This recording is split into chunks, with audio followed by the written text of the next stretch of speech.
Restaurant Unstoppable. What the most successful restaurateurs know that you don't.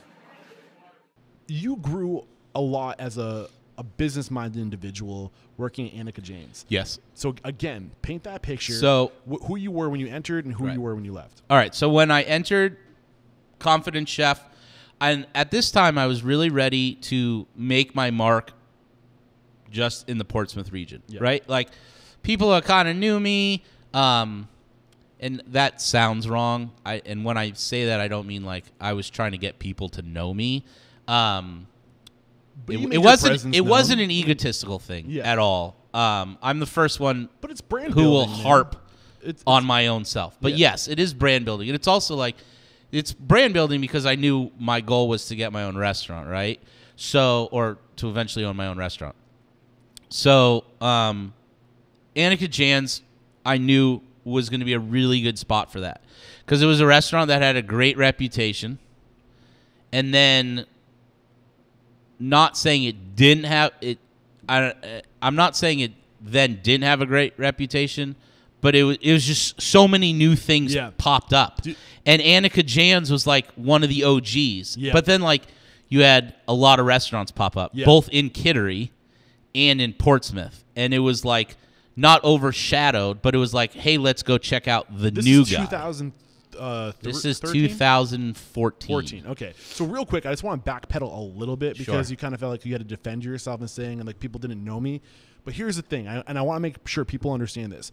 People don't invest in ideas and concepts. They invest in people. Right. You have to be known. You have to put yourself out there. You need to create a name. You do that by you know, busting your ass, creating a name, and networking, and putting yourself out there. So I don't think I think it's important that people are mindful of that. Like, I mean, you're not. So it's a good. Most people don't invest in no one they've ever heard of ever. Yeah. Right.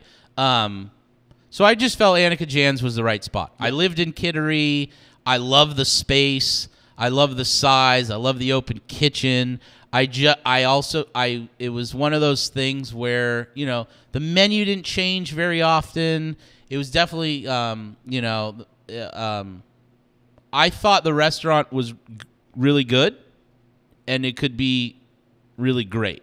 Now, I'm not saying that I was the one person to come in and make it go from good to great by any means, because that can't happen from one person, right? That had to be a team. But I felt that the potential had to be there. And maybe in some ways the owner did because he hired me, right? And him and I became good friends, Jason Canty. So he's a great guy. He's a phenomenal numbers man. Part of the business.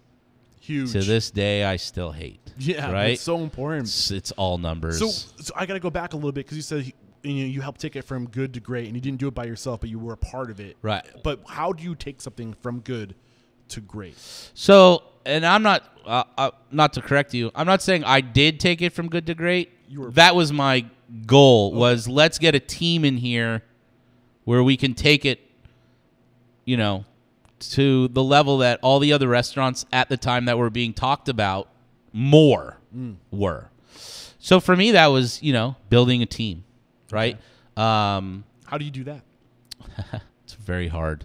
Hiring people, you know, we unfortunately we kept some people on. Some people literally walked out the day I walked in.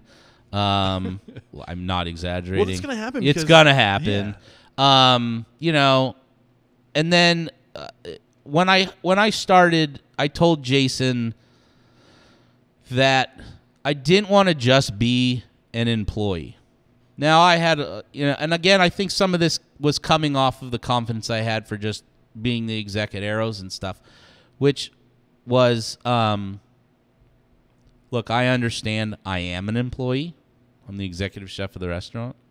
But I want to work for you and with you, big one there, with you, like this is our restaurant. Let's see how great we can make it, right?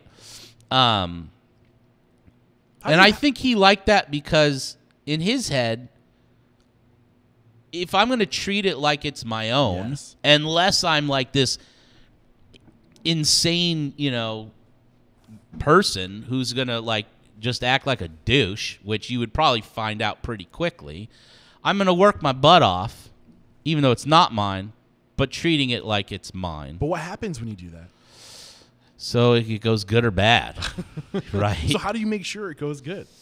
Again, people, training, speaking, leading by example. I mean, I spent my first 2 days there, I spent cleaning.